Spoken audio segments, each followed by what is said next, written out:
चलो, आज की क्लास में हम लोग क्या पढ़ेंगे? भारतीय मरुस्थल। ठीक है,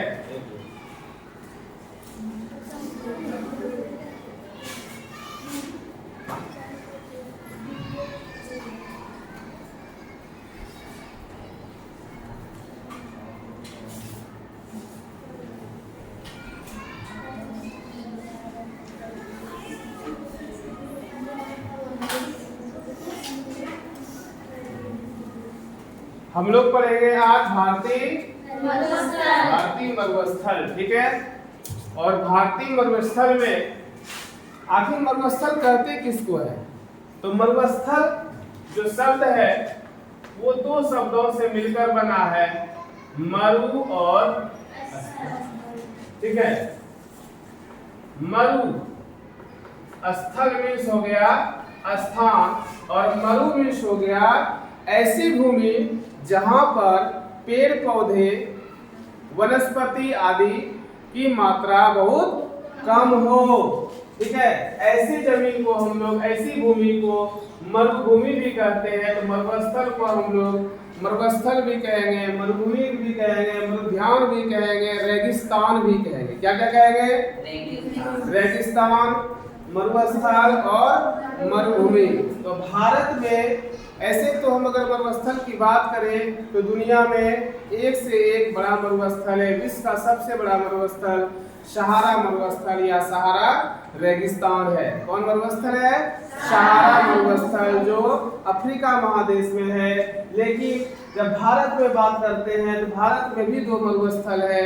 भारत का सबसे बड़ा मरुस्थल है थार रेगिस्तान। कौन सा रेगिस्तान? थार रेगिस्तान। इस फिगर को आप लोग देखिए तो यहाँ पर आपको पता चलेगा कि ये जो लोकेट किया है हमने इस लोकेशन को, ये बिल्कुल किसका लोकेशन है? थार मरुस्थल का है, जो न सिर्फ भारत में बल्कि पाकिस्तान में भी इस मरुस्थल की स्थिति है, इस मरुभूमि की स्थिति है। अगर हम इसकी लंबाई की बात करें तो थार मरुस्थल की लंबाई 644 किलोमीटर होता है, जबकि ये चौड़ाई की बात करें तो 161 किलोमीटर में इसकी चौड़ाई होती है। लोकेशन हम लोग अगर देखें कि ये मरुस्थल कहाँ स्थित है, भारत के दक्षिणी भाग में है या भारत के उत्तरी भाग में है या भारत के पूर्वी भाग में है या भारत के पश्चिमी भाग में है, ये भारत के उत्तर और पश्चिम में स्थित है। अगर लोकेशन की हम बात करें, ये मरुस्थल यहाँ पर बना हुआ है। ठीक है, ये उत्तर और पश्चिम में इसकी स्थिति है। भारतीय कौन सा मरुस्थल है? थार मरुस्थल, और इसे हम लोग कहते हैं, ठीक है, ग्रेट इंडियन डेजर्ट। थार मरुस्थल को किस नाम से जानते हैं? Great Indian desert. तो ऐसी मरुस्थल या ऐसे रेगिस्तान कब बन पाती है? कैसा कंडीशन होता है, कैसा वहाँ जलवायु होता है, कैसा वनस्पति होता है?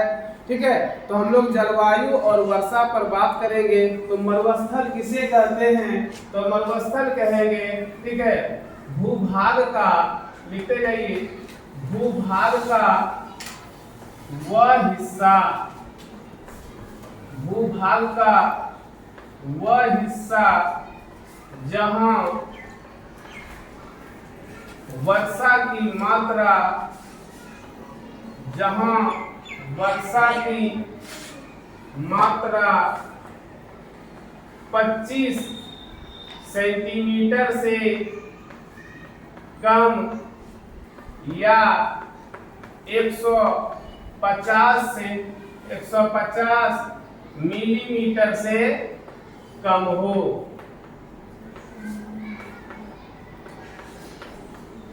ऐसे भूभाग को मरुस्थल या रेगिस्तान कहा जाता है। भूभाग का वह हिस्सा जहां वर्षा की मात्रा 25 सेंटीमीटर या 150 मिलीमीटर से कम हो, उसे हम लोग मरुस्थल, रेगिस्तान या मरुभूमि कहते हैं। तो अगर वर्षा की मात्रा काफी कम है तो हम उसे मरुभूमि कहें, और जिसके कारण इस मरुस्थल पर ऐसे जगह पर वनस्पति बहुत ही कम होगी।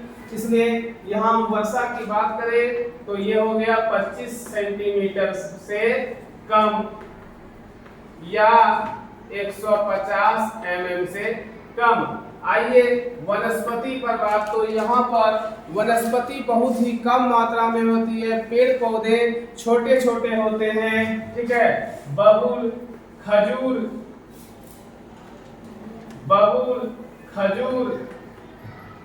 और खेजड़ी जैसे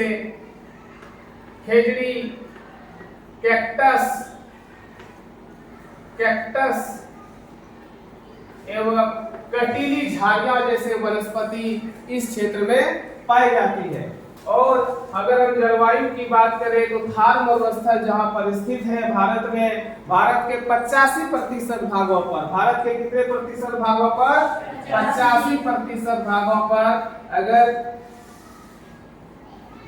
देखिए ये भारत के 85% और ये पाकिस्तान के ओनली 15% भागों पर थार मरुस्थल की स्थिति है। थार मरुस्थल की स्थिति है भारत के कितने प्रतिशत भागों पर? 85% भागों पर, जबकि पाकिस्तान के 15% भागों पर थार मरुस्थल की स्थिति है। इसके साथ साथ अगर हम राज्यवार दृष्टिकोण डालें तो राज्यों में देखेंगे तो सबसे अधिक राजस्थान में, अगर भारत के और पाकिस्तान के संदर्भ में देखेंगे तो सबसे अधिक राजस्थान में कितना प्रतिशत? तो राजस्थान में 60%। यहाँ ध्यान दीजिए राजस्थान के कितने हिस्से पर थार मरुस्थल की, अगर थार मरुस्थल 100% है तो राजस्थान में ही 60% भाग किसका पाया जाता है? थार मरुस्थल का। यह मरुस्थल गर्म मरुस्थल है। थार मरुस्थल कैसा मरुस्थल है? गर्म मरुस्थल है। जबकि लद्दाख में पाए जाने वाले कोल्ड मरुस्थल वो शीत मरुस्थल है। कौन मरुस्थल है? शीत मरुस्थल। तो दो प्रकार की मरुस्थल है, ठंडी मरुस्थल और गर्म मरुस्थल। तो ठंडी भी मरुस्थल होती है, वहां भी वर्षा की मात्रा बहुत कम होती है, क्योंकि वो अधिक ऊंचाई पर स्थित होते हैं। 6000 मीटर या 6000 से अधिक किलोमीटर की 6 किलोमीटर से अधिक ऊंचाई पर रहते हैं, जिसके कारण से वहां पर क्या हो जाती है? ठीक है, वहां पर वर्षा उतना नहीं हो पाता है। ठीक है, बहुत ज्यादा आर्द्र रहता है, बर्फ जमा रहता है, इसलिए उसे हम लोग कहते हैं कोल्ड मरुस्थल। कौन मरुस्थल? कोल्ड मरुस्थल। वहां भी वर्षा की स्थिति 25 सेंटीमीटर या 150 mm से कम होती है। तो राजस्थान में 60% हिस्सा थार मरुस्थल का है। इसके अलावा भारत का पंजाब, भारत का हरियाणा और भारत के गुजरात के अलावा पाकिस्तान का सिंध, जिस प्रकार से हमारे यहाँ पर भारत का पंजाब राज्य, हरियाणा राज्य, गुजरात राज्य, पाकिस्तान का वहाँ सिंध राज्य है। कौन सा राज्य? सिंध राज्य। इन चारों में मिलकर सिंध स्टेट में 40% हिस्सा थार मरुस्थल का पाया जाता है। कितना हिस्सा?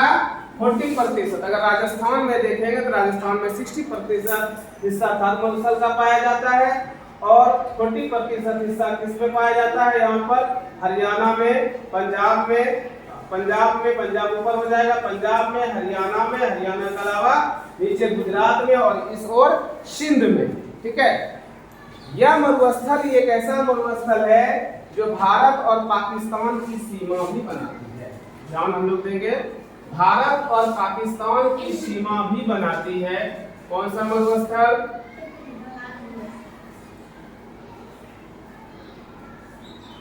ठीक है, यहां से लेकर यहां तक ये इधर भी है आपका कौन सा मरुस्थल?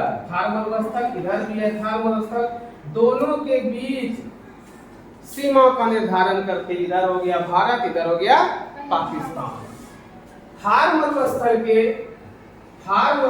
के मान के चलते हैं ये थार मरुस्थल है।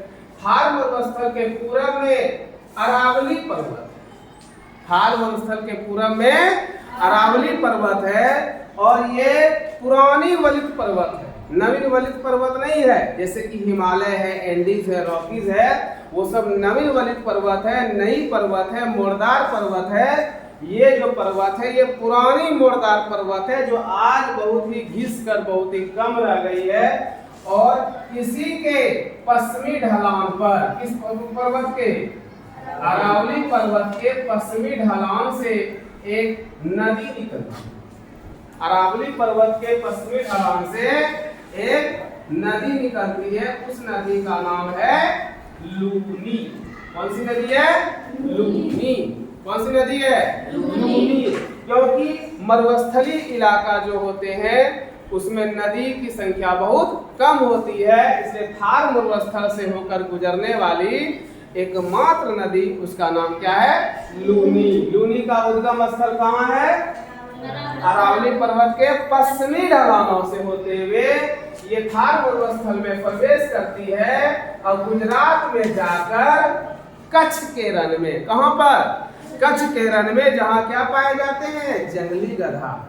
क्या पाए जाते हैं? जंगली गधे पाए जाते हैं। कच्छ के रण में जो दलदली इलाका होता है वहीं पर ये नदी विलीन हो जाती है, ये अरब सागर में नहीं गिर पाती। ठीक है, जिस प्रकार से नर्मदा नदी और बोलिए ताप्ती नदी अरब सागर में गिरती है, मुहाना बनाती है, ये विलीन हो जाती है। ठीक है, चलिए जलवायु की बात करते हैं। तो जलवायु में इसकी जलवायु उपोष्ण, लिखिए उपोष्ण कटिबंधीय जलवायु है। थार मरुस्थल में जो पाए जाने वाली जलवायु है वो उपोष्ण कटिबंधीय जलवायु है। कैसी जलवायु यहाँ पर मिलेगा? उष्ण कटिबंधीय नहीं मिलेगा, उपोष्ण कटिबंधीय जलवायु मिलेगा। ठीक है, बोलो। एडमिशन? अच्छा, शादी का 24 या 25? 25 को शादी है, 24 को हल्दी है। एक दिन। अच्छा, ठीक है। दिन में ही ना, दिन में निश्चित है। शादी में रात रहेगा तो क्या है? 18 हो गया है ना? ठीक है, तो आए बाहर जाए। ठीक है, आइएगा। बिल्कुल। चलिए हम किसकी बात कर रहे हैं? जनसंख्या की। तो जैसा कि मरुस्थल अगर वनस्पति विहीन है, पेड़ पौधे नहीं है, तो क्या आप लोग बताइए क्या इसमें से जनसंख्या रहेगी? नहीं रहेगी, जनसंख्या कम रहेगी। इसलिए हम लोग बोलेंगे जनसंख्या विहीन। जनसंख्या बहुत कम मिलेगी तो जनसंख्या विहीन क्षेत्र हो जाता है थार रेगिस्तान। ठीक है, मानव के लिए अनुकूल या प्रतिकूल होगा? मानव के लिए प्रतिकूल होगा।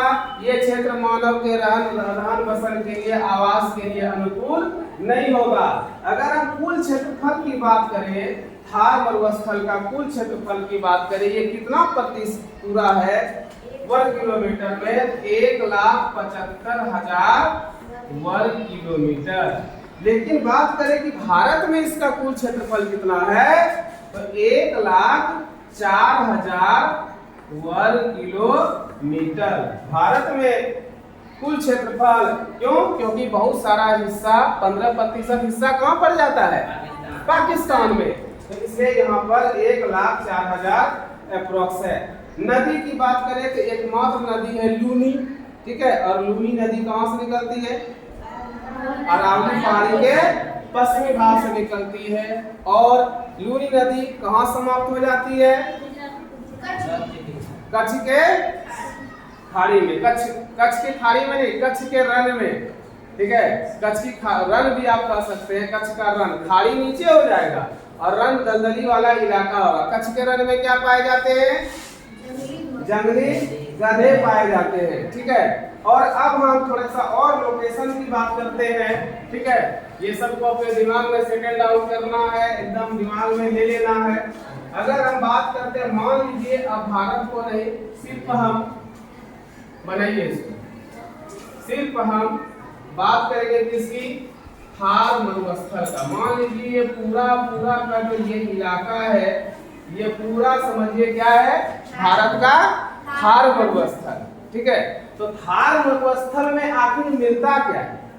तो यहाँ पर थार मरुस्थल में तरंगित बालू के टिब्बे पाए जाते हैं। थार मरुस्थल है क्या? ठीक है, तो लिखिए तरंगित बालू के मैदान। थार मरुस्थल में क्या आपको मिलेगा?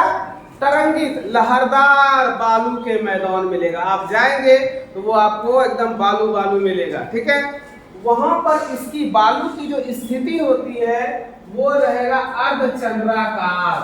चांद तो पूरा होता है ना, चांद कैसा होता है? पूरा। अगर इसको हम आधा मिटा दिए तो कैसा चांद बन गया? अर्धचंद्राकार और बरखान, जिसको लोएस कहते हैं, अर्धचंद्राकार, बरखान और लोएस, ये सभी आकृतियां इस बालू के मैदान में पाई जाती है। ठीक है, तो आप लिखेंगे यहाँ पर तरंगित बालू के मैदान में। ठीक है, मैदान में क्या पाए जाएंगे? बताइए। अर्धचंद्राकार, ठीक है, बालू के टिब्बे प्लस, ठीक है, बरखान। और ये सब जो आकृतियां मिलेगी, ये दोनों आकृतियां मिलेगी जैसलमेर के इलाके में। जैसलमेर यानी कि राजस्थान के इलाके। कहाँ मिलेगी? राजस्थान के इलाका में।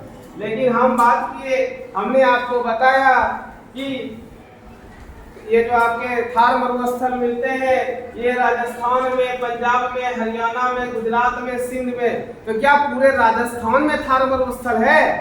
बिल्कुल नहीं। ठीक है, पंजाब में भी उस तरह से नहीं है, उसके किसी हिस्से पर। ठीक है, तो राजस्थान के, अब यहाँ पर देखिए सबसे ऊपर में राज होता है पंजाब। मान लीजिए कि ये मेरा पंजाब, उसके नीचे में इस तरह से हरियाणा। ठीक है, और उसके नीचे में है राजस्थान, फिर नीचे में है गुजरात, हम मान लेते हैं। ठीक है, तो हम बोले थार मरुस्थल की स्थिति कहां पर? थार मरुस्थल, तो देखिए ये कौन सा राज्य है? पंजाब, हरियाणा, और बताइए ये राजस्थान, गुजरात। तो अब हमको ये जानना है कि पंजाब के किस हिस्सा में, हरियाणा के किस हिस्से में, राजस्थान के किस हिस्से में और गुजरात के किस हिस्से में थार मरुस्थल है। तो देखिए पंजाब का दक्षिणी हिस्सा, ठीक है, पंजाब का नीचे वाला हिस्सा, हरियाणा का उत्तरी हिस्सा आधा कर लिए, राजस्थान का दक्षिणी हिस्सा, ठीक है, और गुजरात का ऊपरी हिस्सा। इस तरह से करके थार मरुस्थल की पूरी स्थिति, यही है हमारा थार मरुस्थल, जिसे किस नाम से जाना जाता है? भारतीय महान मरुस्थल, ठीक है, Indian great desert, Indian great desert. ठीक है, चलिए हम लोगों ने सब कुछ क्लियर कर लिया। ठीक है, अब मरुस्थल को हम लोग जान गए। थार मरुस्थल में वर्षा कितनी होगी बताइए। अब मैं सवाल पूछूंगा, ठीक है, इसको मैं बता देता हूँ, आप लोग फटाफट बताइएगा। राजस्थान में थार मरुस्थल का कितना प्रतिशत भाग पाया जाता है? राजस्थान में थार मरुस्थल का कितना प्रतिशत भाग पाया जाता है? 60%। ठीक है, पाकिस्तान में थार मरुस्थल का कितना प्रतिशत भाग पाया जाता है? 15%। ठीक है, भारत में थार मरुस्थल का कितने वर्ग किलोमीटर क्षेत्रफल है? भारत में, मैंने भारत में पूछा है, 1,04,000 वर्ग किलोमीटर। किस पहाड़ी के पश्चिम में थार मरुस्थल की स्थिति है? अरावली पहाड़ी के पश्चिम में। ठीक है। थार मरुस्थल के पूरब में कौन सी पहाड़ी की स्थिति है? अरे एक ही पहाड़ी है, क्वेश्चन को चेंज कर दिए। थार मरुस्थल के पूरब में कौन सी पहाड़ी की स्थिति है? अरावली पहाड़ी की स्थिति है। ठीक है। पंजाब के किस हिस्से में थार मरुस्थल पाया जाता है? पंजाब के दक्षिणी हिस्से में। भारत का कौन कौन सा राज्य है जहां थार मरुस्थल स्थित है? सिंध। ठीक है। चलिए, सिंध, सिंध भी, सिंध नहीं, सिंध कहाँ पाया जाता है? पाकिस्तान में। सिंध नदी के, ठीक है, सिंध नदी के पूरब में, सिंध नदी के पूरब में कौन सा मरुस्थल है? थार मरुस्थल। सिंधु नदी के पूरब में, सिंधु नदी के पूरब में थार मरुस्थल है। ठीक है। खेजड़ी नामक वृक्ष, खेजड़ी नामक वृक्ष किस राज्य का राजकीय वृक्ष है? खेजड़ी नामक वृक्ष राजस्थान का, ठीक है, राजकीय वृक्ष है। चिंकारा वहाँ का राजकीय पक्षी है। ये सब भी याद रखना है। चिंकारा वहाँ का राजकीय पक्षी है। थार मरुस्थल को किस नाम से जाना जाता है? Indian great desert. ठीक है। थार मरुस्थल का कुल क्षेत्रफल कितना है? थार मरुस्थल का कुल क्षेत्रफल कितना है? 1,75,000 वर्ग किलोमीटर। ठीक है। थार मरुस्थल में वर्षा कितनी होती है? ठीक है। तो इस तरह से अगर आप लोग एक एक चीज को पढ़ेंगे, देखिए आपकी बुक में मैंने आज जितना बताया वो आपकी बुक में उससे क्या है, ज्यादा है कि कम है? बहुत कम है। ठीक है। बुक में जितना है उससे हम लगभग 2 से 2.5 गुना चीजों को बताए। तो कल आप लोग इसको पूरा याद करके आना है, क्वेश्चन के रूप में बना के आना है। ठीक है।